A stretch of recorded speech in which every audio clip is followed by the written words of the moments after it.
Good evening, friends and respected seniors. My talk is on unexplained recurrent pregnancy loss. I will be using the term. Second. I can just click on close. Yes. So I'll be using the word RPL, which indicates recurrent pregnancy loss. So it has been found that in almost 50% of the cases, despite investigations, despite all the exhaustive investigations, the cause still remains unexplained. And that is where the entire problem lies. If you cannot find in 50% cases the cause, then how can you prevent it? How do you treat it? How do you manage it? How do you counsel your patient? And since such a large number of patients, the etiology still remains unexplained. Immunological factors have been proposed to be one of the reasons, and they have been explored in detail. It was also found that women with RPL, they show a greater proclivity towards a Th1 type or a pro-inflammatory cytokine profile compared to a woman who's had a healthy term pregnancy. To put it in very simple terms, what are the steps before the implantation of embryo? There is maturation of endometrium, there is stabilization of endometrium followed by implantation, which involves regulation of multiple inflammatory mediators and an adequate positive immune response so as to prevent a pregnancy loss. We are aware that fetus is a semi-allograft as it has genetic material from both the maternal as well as paternal genes. So, immunomodulation is required to prevent maternal immune system from rejecting the embryo. Now, there is a very fine, delicate balance between the Th1 response and the Th2 response. The Th1 response includes pro-inflammatory cytokines like interleukin 1, 2, 6, 15, 18, interferon gamma, and as Madam has already mentioned, TNF-alpha, that is tissue necrosis factor. What do these pro-inflammatory cytokines do? There is endometrial invasion, producing wounds. There is recruitment of uterine natural killer cells and macrophages and dendritic cells. Whereas the Th2 response, which consists of anti-inflammatory cytokines like interleukin 4, 5, and granulocyte macrophage colony stimulating factors, these anti-inflammatory cytokines, their work is tissue remodeling, angiogenesis, and a tolerance towards a semi-allograft fetus. So this is the table which all the interleukins and their role in implantation. To make it very brief, you can see that their function is those depending upon whether they are pro or anti. There is inhibition of Th1 leukocytes, there is production of uterine natural killer cells, angiogenesis, immunoregulation, as well as vascular remodeling. A little more in detail about how implantation occurs. So there is preparation of the endometrium. This is secretory changes, and there is decidualization. Then there is production of number of endometrial proteins like PAP and uteroglobin.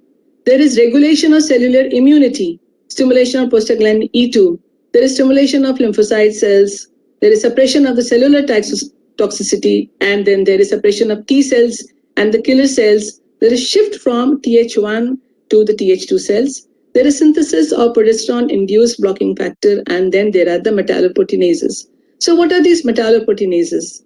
These are important regulators of uterine and vascular remodeling. Increase in MMPs have been implicated in vasodilation, placentation, as well as uterine remodeling during normal pregnancy. What are progesterone-induced blocking factors? These are proteins actually, and these mediate the immunomodulatory effect of progesterones.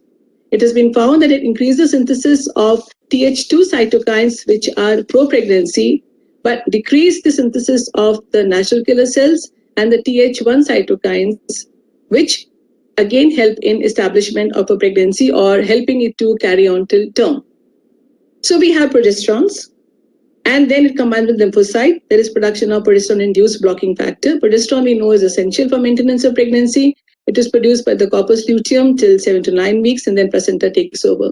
So what does progesterone do? Basically, it inhibits the production of the Th1 cytokines, which are pro-abortion, and it upregulates the production of the Th2 cytokines, which are anti-abortion, producing a tilt in the balance so that there is normally progressing pregnancy. NK cells I've already mentioned. These are cytotoxic, and they are capable of lysing the trophoblast. Though still a myth and it is a hypothesis only on the papers, but some studies have shown that women with RPL have reportedly low normal serum progesterone levels, especially those with inadequate development of the endometrium compared with those with normal endometrium. So what are the treatment options available to us? There is, of course, the mainstay is supportive care, that is tender loving care, as ma'am has already mentioned. The way you talk, the way you look at her, the way you give her positive support. Then there is anticoagulants.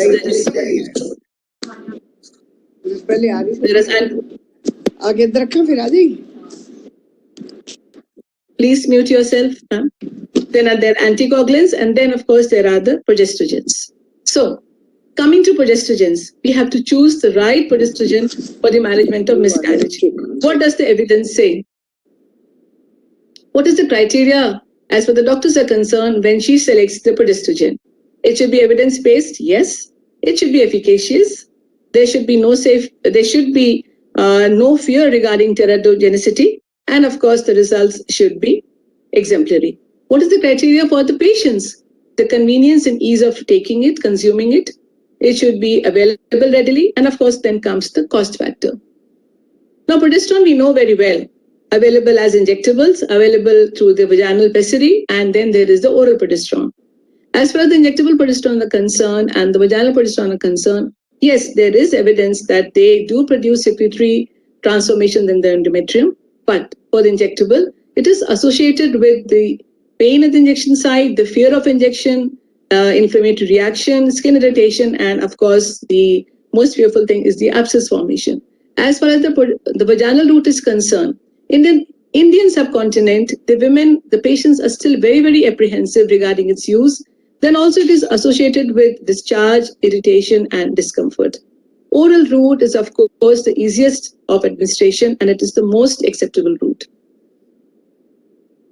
Now, oral progesterones are available as either oral micronized progesterone or oral dydrogesterone. So what does the evidence say? Which of them is the better? Because of the patient convenience and compliance, manufacturers in India have come up with multiple formulations, and one such formulation is the sustained release oral micronized progesterone. So what do we know about the micronized sustained release progesterone? Is it approved in pregnancy indications? Surprisingly, not yet. However, it is recommended for use in secondary amenorrhea.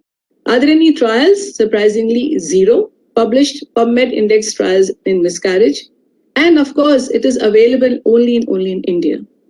Whereas coming to dydrogesterone, it is approved in threatened and recurrent miscarriages, and there are 600 published articles and global evidence, and is available in 115 countries across the world. Now, micronized sustained release progesterone. Despite the micronization, the minuscule size of the molecule, the bioavailability is still very poor. It is less than 5%. And because the bioavailability is so poor, the dose needed is very high. And when we use higher doses of any drug, it comes with this associated side effects. So there is increased risk of intrahepatic cholestasis, drowsiness, and of course, marked sleepiness. Whereas with dydrogesterone, it has been found that because of its unique molecular structure, the bioavailability is 28%, 5.6 times greater than micronized progesterone. Now, since its bioavailability is so good, it is effective at very low dose of 10 milligrams. And because its action is very much focused on the progesterone receptors in the endometrium, the side effects are almost minimal. There are many metabolites. We know that all the drugs are metabolized. So some of the metabolites produced by micronized sustained release progesterone have been found that they adversely affect pregnancy outcome. And also it has been found that it lowers the implantation rates. Whereas with dydrogesterone, the major metabolite of dydrogesterone, it shifts the cytokine balance from TH1 to TH2, and that is very much conducive to the success of pregnancy and its continuation. Also, dydrogesterone induces nitric oxide, and this helps the receptivity of the endometrium and the pregnancy outcomes. So, we have this tabulated form comparison of oral dydrogesterone versus oral micronized progesterone. It has been found regarding the published data, what is the evidence availability, the bioavailability, adverse effects, pregnancy outcomes, effect of the various metabolites, all in all, they show that dydrogesterone is far, far way ahead. Now, what are the benefits of oral dydrogesterone in patients with RPL? Many trials and studies I have mentioned have already been done. Now, this was a very interesting study where women with two categories were taken. Either they had no history of miscarriage or they had a history of RPL. Then they were placed in two groups. One received dydrogesterone, the other received placebo. 20 milligrams were given from the confirmation of pregnancy to 20 weeks of gestation. The study was carried out with the objective of finding out the impact of administration of dydrogesterone on the pregnancy outcome and also its effect on the Th1 and Th2 cytokine levels. What were the results? It was found that miscarriage after 3 abortions was 2.4 times higher in the placebo group versus the treatment group. The mean gestational age also increased in the group which received dydrogesterone, and it was found that, so actually I can't read this. Anyway, the outcomes were with dydrogesterone, the effect was better.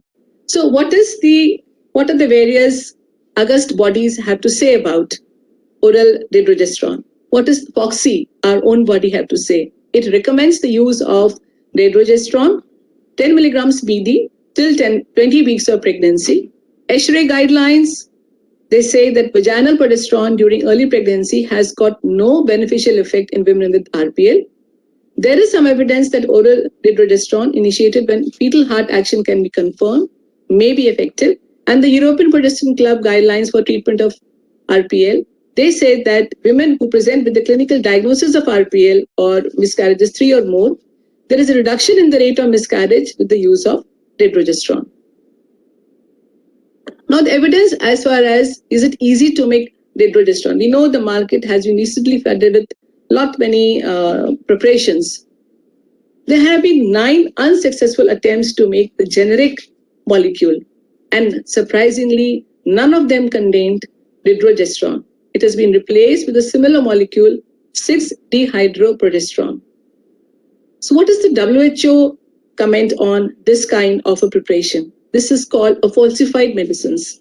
These are products that deliberately or fraudulently misrepresent their identity, composition, or sources. And what does the Toronto Research Chemicals have to say? They said that it can cause cancer and even risk of impaired fertility and harm to the unborn child. Now, this is one of the metabolites produced by dydrogesterone. So what are the permissible limits? As per the Indian Pharmacopoeia, less than 0.20% is allowed. The European Pharmacopoeia says less than 0.15%. Now, dydrogesterone produced by the Abbott Labs, only 0.05% of this particular metabolite is present in their own formulation. So what is the key message? The use of progesterone supplementation reducing miscarriage rate is well established, supported by numerous studies. Oral is the most preferred route of administration by patients compared to the injectable and vaginal progesterones. Dydrogesterone is the only orally effective progesterone as compared to the oral micronized progesterone, sustained release. The use of dydrogesterone 40 mg stat followed by 10 mg BD has been shown to reduce the incidence of pregnancy loss in threatened abortion. And actually, I'm unable to read this part of my slide. So dydrogesterone 10 mg BD till 20 weeks pregnancy has found to reduce the rate of recurrent pregnancy loss. Thank you.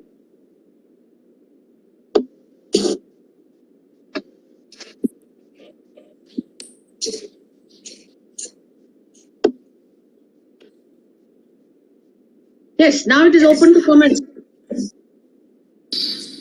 Hello. Dr.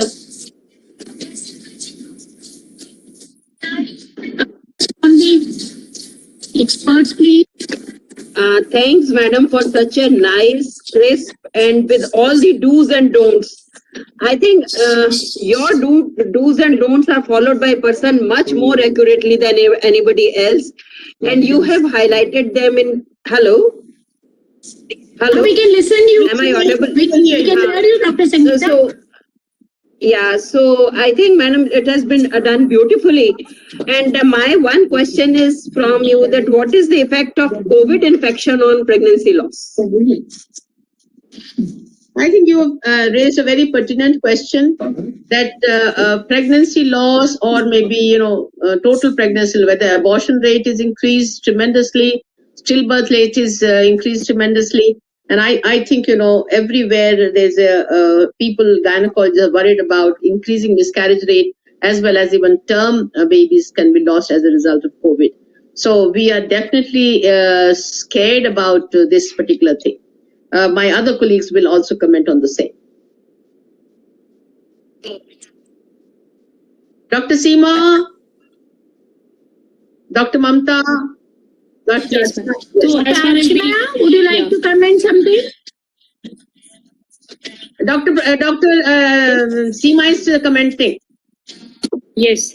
So regarding the COVID infection, as far as the data which we are commonly seeing, there is a increased incidence of spontaneous miscarriages and as well as the IUGR and the oligohydramnios. But so far, not much of the fetal malformation is reported in the literature. But I have been, in a span of 2-3 months, I have seen about 3 to 4 limb reduction defects, which generally, because more or less I work as a referral center for the fetal anomalies rather than more for the the oligohydramnios or IUGR. So in my observation, I'm seeing more of the cases of the limb reduction defects. That is beyond the femur. There is the femur. The tibia is directly attached to the pelvis, or the long, the forearm bones. They are missing, and this has happened 4 cases in the span of 3 months. And most of these women, they didn't have any history of COVID. So as we know that many of them can be a silent. Having silent infection. So probably, we all need to observe the way I am observing. So probably, that data on fetal anatomy, because most of the literature would say that there is not enough data on the fetal anatomy. Also, I will agree with you that our initial Regarding the abortions, we cannot prove this. IVF, we lost 3-4 IVF pregnancy miscarried.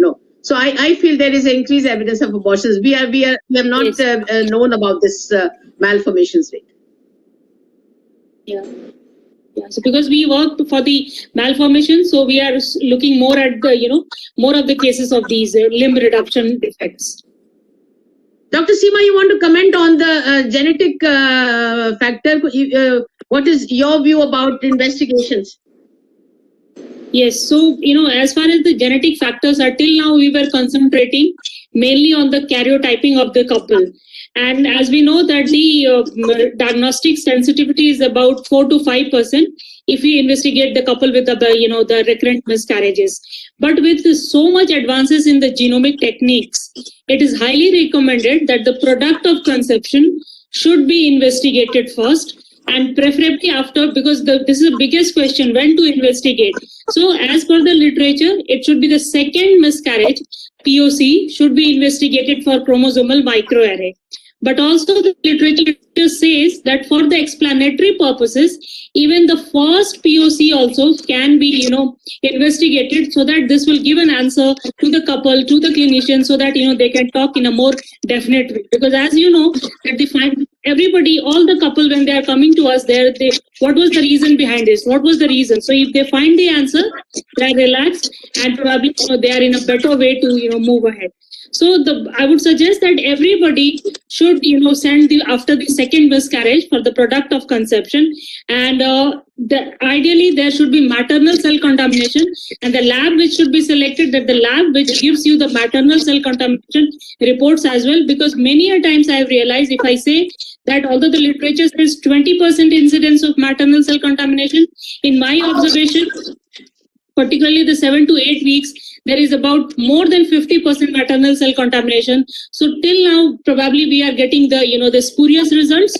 So we have to select the lab which is giving you, along with the microarray report, also the maternal cell contamination, which they can only exclude if they collect the maternal blood samples also.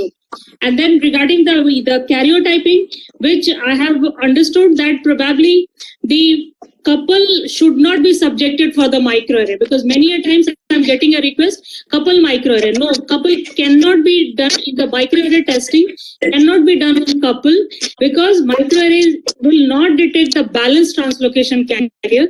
It can only detect the unbalanced things. So the couple microarray can only be ordered by a geneticist who knows when to order it. Otherwise, in routine obstetric practice for the couple, it is only the karyotype which is indicated, because this is a new test.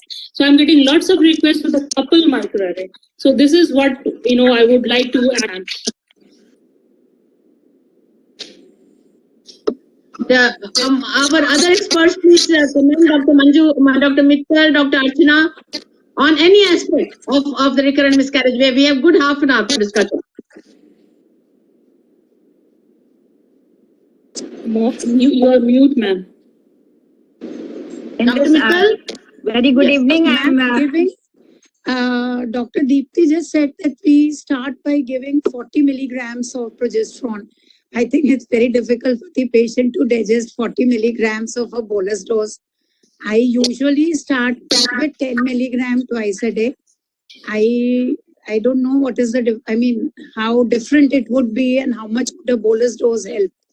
Ma'am, it is only for threatened abortions. So there was a talk on, spot. The word term spot was used. That was patients with where you are suspecting that they might end up with like PCOD, with uncontrolled thyroid and obesity. These kind of cases, or those which have had a bleeding and where you're fearing. So when there is a threat, only then 40 milligram is recommended. Otherwise, in a patient where there is just a history, 20 milligrams, or that is 10 milligrams, BD is the dose. Yeah, I feel 40 milligrams Only the stat dose. especially the first trimester is not easy to digest.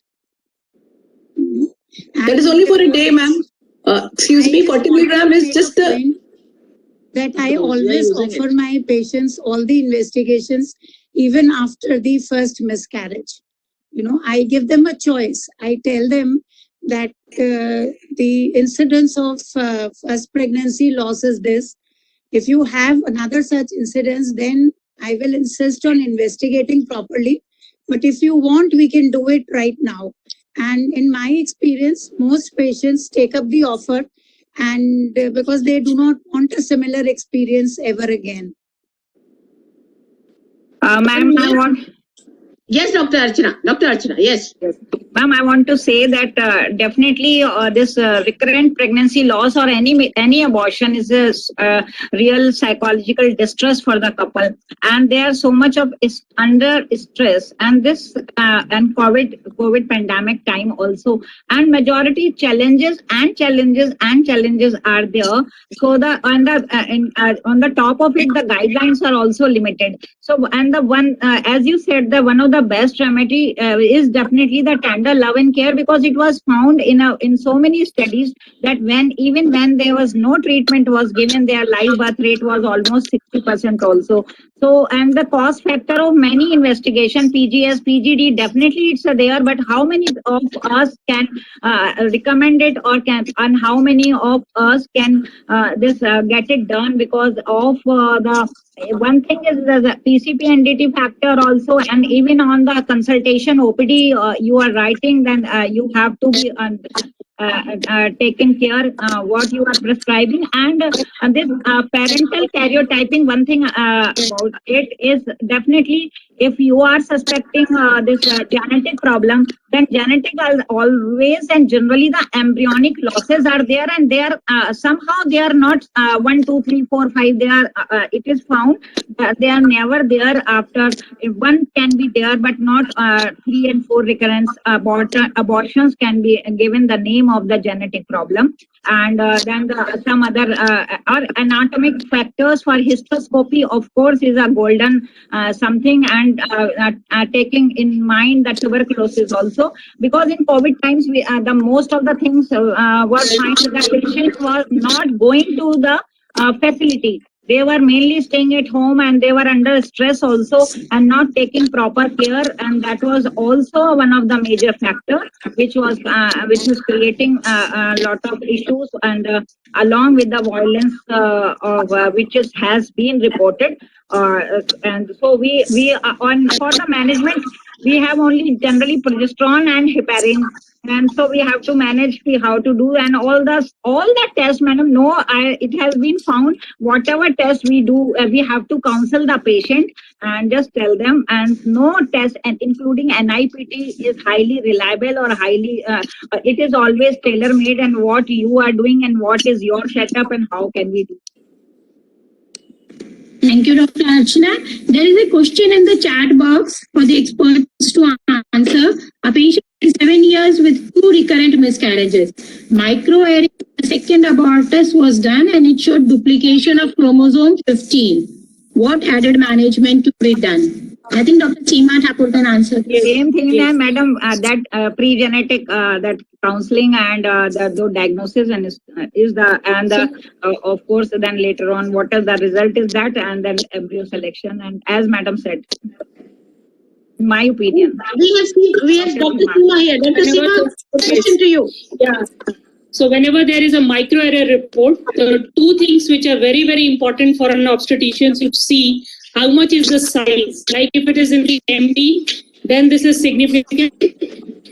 And also whether this is reported as variation of uncertain significance for pathology. In this particular case, I would like to first know that whether the MCC, the maternal cell contamination, was excluded.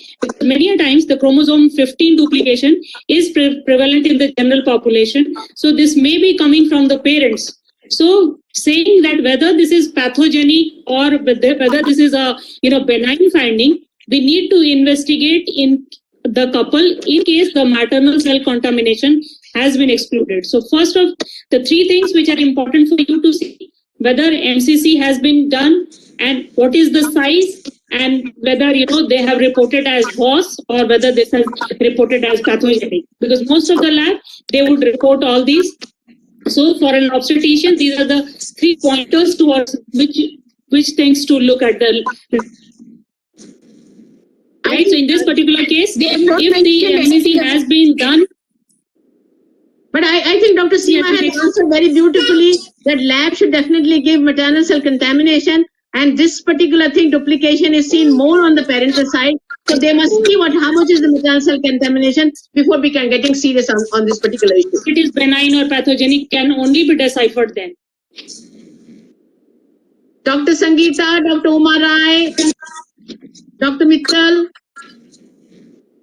Madam Dr. Bhaskar, anybody wants to make any comment? Yes, there is a extreme role of pre-marriage counseling and pre-conception counseling if we have to decrease the number of these recurrent pregnancy losses. I think Dr. Seema, you would agree with me that a proper counseling marriage means the counseling should start from the adolescent age, and it should be a pre-marriage and pre-conception counseling program. What do you say, ma'am? So that certain things we can come to what is actually going on. pre-marriage counseling is not acceptable. I do agree. Yeah. So I agree that pre-conception counseling is very, very important in our society. Yeah. Pre-marriage counseling is not acceptable in our society. They will, abandon the girl. They will say, no, we will not marry, in this particular family. If the boy has, they would accept it. But in the girls, so probably in our country, what is going to the best working is the pre-conception. And rather, for every couple, we should advise the carrier testing for common genetic disorders. Yes, that's what I wanted to know. And this is the golden opportunity for the genetic testing, and couple should be highlighted because they would not accept that there is any genetic thing running in the family. So the one line will help them that 90% of the genetic disorder would happen by chance only. So they are not inherited, because they always they will disregard your comment that go to the geneticist or do the karyotyping. They would say, no, this has never happened in my life, and I keep seeing that first time I wrote, then they didn't undergo, then again third pregnancy, second pregnancy, and then they undergo the test, and then they find that there is some karyotype abnormality. So probably acceptance that genetic disorder can happen to anyone, this should be conveyed to everyone, and it should be pre-conception after marriage only, because our society is not that mature. Agreed, Dr. Seema. I agree. Dr. Raj Bukaria, Dr. Jyoti Bhaskar, want to make any comment? Dr. Mittal again? Mamta Mittal? Dr. Leena has asked some question. Dr. Jyoti, can you read it? The experts, please suggest what should be the treatment for unexplained recurrent pregnancy loss. That's what Dr. Leena wants to know. As far as you'll find there will be good Western literature says that nearly 50% of patients will remain unexplained as far as the recurrent pregnancy loss is concerned. I feel like if tuberculosis is added, this number can go almost to 90%. So what I feel in unexplained recurrent pregnancy loss is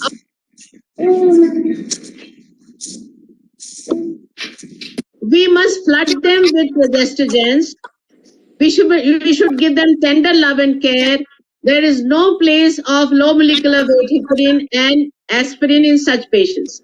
So this is what I feel about it, that we should reserve this particular thing only for a dedicated. But I find, many people used to say progesterone आप दीजिए नहीं, पर हम लोग सभी gynecologist progesterone देते हैं, and I think with tender love and care, they just save through in good 70% of cases.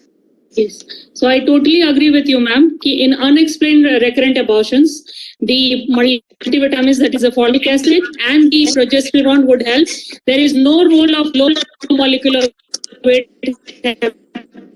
heparin. So that should be, that practice encouraged, because I have seen cases of, hemophilia, bleeding because of, this, heparin ongoing, and then suddenly the child comes. So we don't know whom the child inside is a bleeding disorder case. Sometimes that we have seen that also. So probably empirical, low molecular weight heparin should not be, started in these women. My one question regarding my own known patient is that she is a IVF conception, and at around 12 weeks of pregnancy, now she is having a cervical length of 2 centimeters. There is no funneling, nothing, or no other problem is there. Should we go ahead for a cervical cerclage in this patient? Yes, the length should be. Cervical length is, she's 12 weeks past. If the cervical length is 2 centimeters, even if there is no funneling, she should be subjected to elective encerclage. I feel along with progestogens. Once you must take the cutoff as less than 3 and over 12 weeks plus. Even without funneling, it's good for you that the funneling is not there. She should definitely have cervical encerclage. 2.5 is the cutoff, ma'am. So Yes. we should, 2 is even lesser than. So At the same time, we will have to explain her that in spite of the stitch, she can still abort. It is not 100%. yeah, that anyway. No, that explains. 80% you must give the success. And because in 20% of cases, this is multifactorial etiology.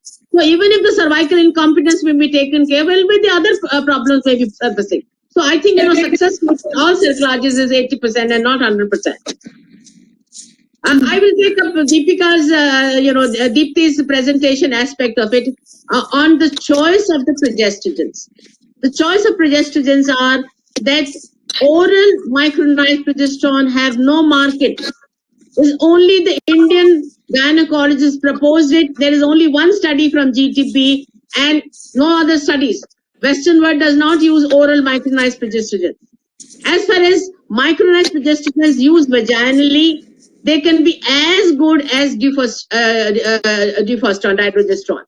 But only thing is case if the patient has an inhibitions कि वो vagina में नहीं use करना चाहती, oral use करना चाहती है, so you have to go for a costly preparation. They are costly. So this is what we need to tell them. As far as injectables are concerned, things like Proliton depot and all, I use it only after 12 weeks. We do not use any injectable earlier than that. So I think, the choice between you is micronized progestogens or you use oral thing, which is dydrogesterone. Anybody has a difference of opinion, please say. Dr. Vandana, I can see you from the very beginning. Do you want to make any comments? Unmute yourself, Dr. Vandana. Hello everybody. Good afternoon. It's been going on. The discussion has been going on at far. It's been very nice to hear everybody. And oral dydrogesterone has been my choice. I've always used that and seen very, very good results with that. Can I Tell ask you? one question? Yes. Just I wanted to know that supposing a patient has a threatened abortion around 7-8 weeks, she bleeds, then we give her like I agree with Dr. Deepthi. I always give 4 tablets of 40 milligrams of dydrogesterone and then 1 BD. But should it be continued for 12 weeks or should it be continued for 20 weeks, or we should stop it after 15 days of bleeding when the patient is stabilized? What to do about that?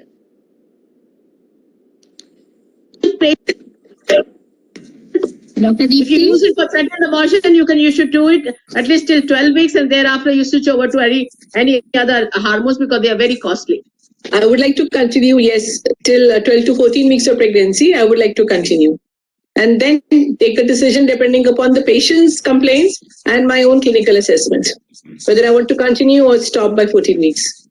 So the patient has... Dr. Anita Rajoria, would you like to make some comments? Then I would stop at 14 weeks. I will just I can see request Dr. Anita. ma'am to comment whether inter-pregnancy interval between these abortions has made any difference. Like we say that we usually advise patients not to conceive for 6 months once they have had a mishap.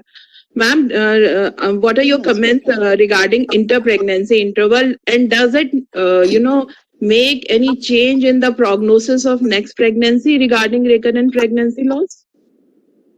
See, I'm very clear. Patient comes to me usually after second abortions for investigations. You take about 2-3 months time for it to investigate her completely. And I find in my own practice, once you do everything else, I also investigate these patients for DNA fragmentation index. I definitely do in such patients a hysteroscopy also, and I definitely investigate them for tuberculosis. And in case tuberculosis is found to be positive, I give them a treatment. And I wish to tell you that all patients of tuberculosis treated in the past will present to you invariably with threatened abortion. आप किसी भी patient को भी देख लीजिएगा, अगर उसका treated भी ट्यूबरकुलोसिस है तो भी आपको उसको थ्रेटेंड अबॉर्शन के लिए प्रेजेंट करेगी. परेशान होने की जरूरत नहीं है, आप उनको बताने की जरूरत है कि this is what it is. तो एक चीज ये है, as far as the time is concerned, once you have investigated, you have treated, and you give them a go-ahead signal, I always feel that the gap should be 4 months and more, not less than that. And I'm for tender 11 care. Tender 11 care, I mean, these patients should be frequently called. People in my clinic, I'm very clear, the people with these kind of things, I call them, please come and see weekly. We have 4 doctors in our clinic. I said, you must definitely see my face and spend time with me of 5 minutes. That does them good. Yes, yes. I hope Dr. Rajoria, it answers you. Yeah, thank you, ma'am. Dr. Seema will like to say anything regarding the same matter. No, we haven't studied that much on the gap between the two pregnancies, because many a times we realize that they are genetic causes only. So the spacing between the two pregnancies, other than genetic causes, but lifestyle factors, I don't see much benefit on this spacing. So Doctor, I want to make a comment on the male factor. We do in our place DNA fragmentation index, and if it is very high, I feel these are the patients who do very badly. आप कुछ भी कर लो उनको, कितना antioxidant कर लो, कितनी उनकी lifestyle changes कर लो, कितना भी आप वो बढ़िया डाइट कर ले, पर आप सोचो कि टोटली रिवर्स हो जाएगा ये फ्रेगमेंटेशन इंडेक्स, नहीं. I like to have your comment on it.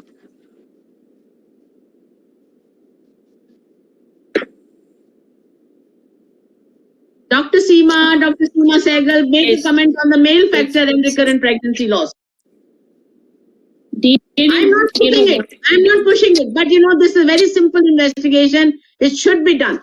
And in case if they're high, then the husband must be informed about it, that in spite of you do your best, sometimes there can be a problem as a result of this thing. yeah, even the Y microdeletions, ma'am. Yes. Yeah, I keep seeing that if the Y microdeletions also, even if they do conceive, even if they say that this is AZF8 deletion and they are going to have good prognosis, but still, many of them are aborting. So definitely we have forgotten about the male factor. We are pointing towards the poor lady only. So probably it's high time that we should include the DNA fragmentation. I don't use in the recurrent abortion. I have been using this in the cases of infertility. But recently, when I went through the literature, I thought I will include this in my. So probably by next time when I am, I'm there, probably I'll have some more data to share with you all. Because DNA fragmentation, I will tell you that 2019 ASHTO guidelines you must read. It is beautifully. About 8 top male infertility experts have given that thing together. And I think the worst prognosis is there when it is a DNA fragmentation test is high. Yes. So we are actually, not focusing on the male factors. So probably it's high time that, we should include them as well. So probably then the unexplained thing will go all further down. Ma'am, we have also same study about DNA fragmentation. It is a wonderful test, and definitely if the DNA fragmentation is disturbed, you do everything, but patient really abort. So if we repeat the DNA fragmentation after the course of you really feel improvement. Because in IVF also, IVF conception also, patient abort if DNA fragmentation is poor. Doctor साहब मैं तो हर बार question पूछती हूँ बड़े लोगों से मैं doctor Sharma से पूछती हूँ सबसे कहती हूँ क्योंकि because my experience is the largest as far the DNA fragmentation index is concern I feel अगर इसमें अगर टेस्ट हो गया ना तो आप कुछ भी कर लो नहीं होता ये मैं कह रही हूँ Dr. Deepti, Dr. Shobha wants to know role of HCG in the first trimester in these patients. Yes, Dr. It is recommended, but only till 8 weeks of pregnancy, and unfortunately 5,000 units weekly is not sufficient. So at least it should be given 2 to 3 times a week, which then becomes, when you look at the cost of and then the route of administration. So again, there is a controversy regarding use of HCG. But yes, many doctors, gynecologists are using it. The dose is 2 to 3 times a week, and only effect is seen up to 8 weeks of pregnancy. Then onwards, the role is taken over. So it is no longer effective. I think, this particular topic should be discussed. Very senior gynecologists are there. What is their practice? Let me just share mine. I have become thick-skinned. किताब में लिखा है नहीं लिखा है अगर ये recurrent abortion है प्रोजेस्टेरोन फ्लड करने के सिवा मेरे जैसे लोग सीरम HCG का इंजेक्शन देते हैं पर I only use one I feel it affects as a placebo. किताबों में कुछ नहीं लिखा HCG के बारे में हम लोग गायनेकोलॉजिस्ट फालतू में देते हैं but I think this is acting as a placebo TLC में इसका इफेक्ट होता है तो इसके डोज बढ़ाने का कोई फायदा नहीं कितनी भी आप लिटरेचर ढूंढ लो कुछ नहीं मिलेगा आपको HCG में तो आपको जो दीप्ति बोल रही है 2 बार 3 बार डेली गलत बोल रही है ये कहीं कोई लिटरेचर नहीं है मैडम मैं यूज करती हूँ पर मैं इसको प्लेसिबो इफेक्ट की तरह यूज करती हूँ I would like to have a comment of Seema. We have senior Dr. Mittal here. I have Dr. Archana here. I have Dr. Seema, the PT specialist. Let everybody. Dr. Sangeeta Gupta. Dr. Sangeeta, what is your opinion? Unmute yourself, Dr. I'm not using HCG. Dr. Sangeeta Gupta, unmute yourself. We have been using it in our government setup. Weekly or bi-weekly? Bi-weekly means हमारे यहाँ तो follow up पे depend करता है patient. अच्छा सीमा आप कैसे क्या यूज करती हो सीमा I only use progesterone, ma'am. No HCG injection. Okay, that's it. Dr. Seema Sehgal. Ma'am, weekly 1 dose 5,000. Literature कुछ नहीं है मैडम मैं तो प्लेसिबो की तरह यूज करती हूँ ट्रू मैम बिल्कुल ट्रू पेशेंट को बहुत अच्छा लगा हफ्ते में एक बार इंजेक्शन लग रहा है पेशेंट को अच्छा लगता है आपने 4 बार बात कर ली मैंने भी बात कर ली डॉक्टर ज्योति अग्रवाल ने भी बात कर ली डॉक्टर रश्मि ने भी बात कर ली उनको ये अच्छा लगता है कि they have reassured me and that is what works But there is no logic behind it. No. HCG, you are just giving add-on to the progesterone. Not only कर रही है हम लोग इतना कॉम्बिनेशन यूज करते हैं कि प्रेगनेंसी टेस्ट पॉजिटिव आ गया HCG का कोई रोल नहीं है एक बार प्रोजेस्टेरोन एक बार प्रेगनेंसी टेस्ट पॉजिटिव है there is no role of HCG. Dr. Leena has asked the question about use of Bharglobe and HCQ. Dr. Deepti, any suggestion, any answer to that? Ma'am, I have never used hydroxychloroquine. And as far as Bhargav is concerned, since I didn't find much when these company people did come to me for as an immunomodulator, but I asked them for literature and I read on my own, I found nothing. So I'm very apprehensive to use something which is not mentioned in the guidelines. Seema Sehgal, Ma'am, I've used just one. सच बताया करो, जो तुम practice करते हो वही बात कर रही है. Ma'am, हम लोग ने use किया. In 2 patients we have used SCQs also, but it was again a cocktail sort of thing. We can't point out because of SCQ the patient is carrying normally or because of all other drugs. So only SCQ we have not used.